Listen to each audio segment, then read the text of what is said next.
Bonjour à tous, c'est Nicolas Tesla. Si vous cherchez un UMC de rechange pour votre Tesla ou un câble de recharge pour votre Zoé ou autre véhicule électrique, j'ai trouvé ce qu'il vous faut.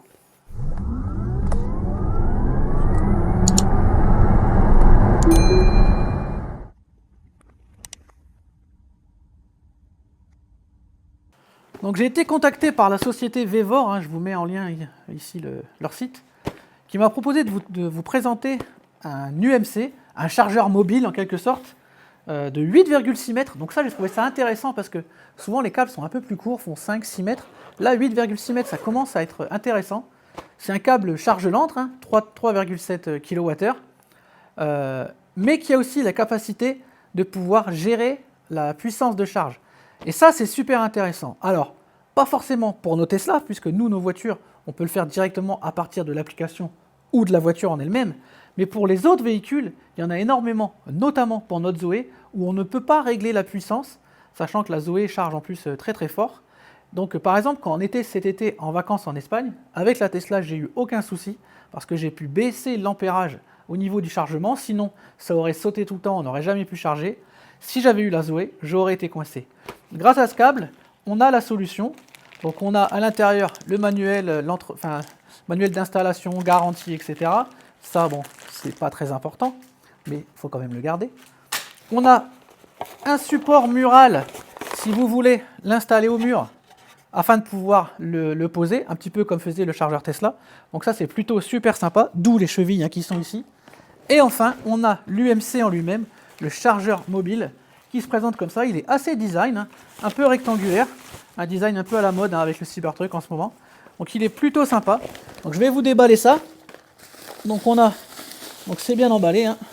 Donc on a l'UMC, on a bien sûr la prise T2 avec sa protection. Oui, je tiens à préciser, il est IP66, donc il peut aller dehors, il n'y a aucun souci. Et donc vous avez les 8,6 mètres de câbles qui sont là, bien emballés. Donc je vais découper ça et on se retrouve juste après.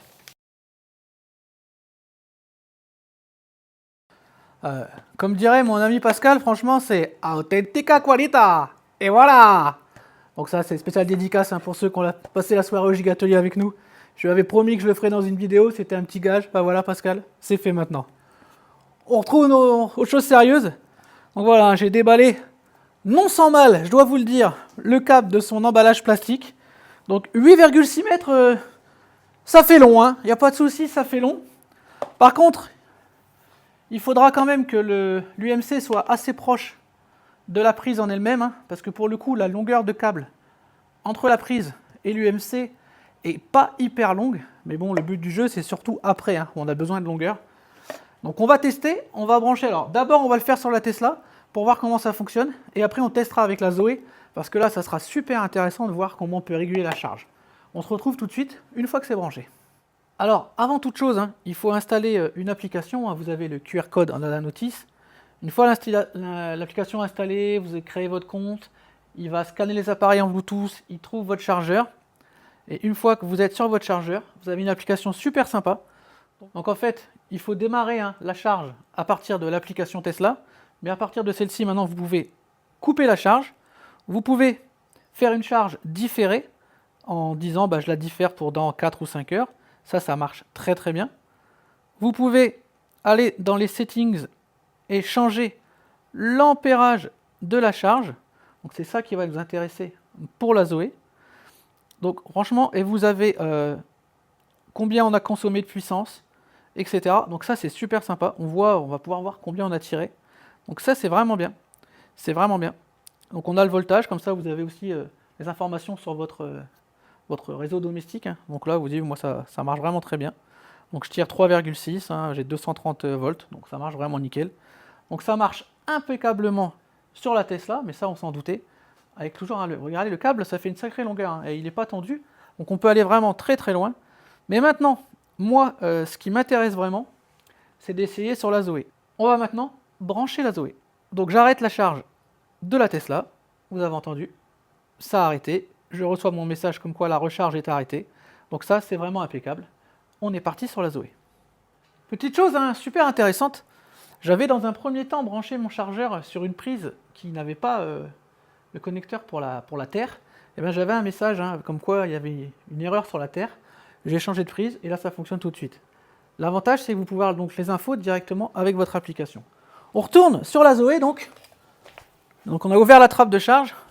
On va brancher la Zoé. Donc la Zoé elle lance sa charge directement. Il n'y a pas de souci.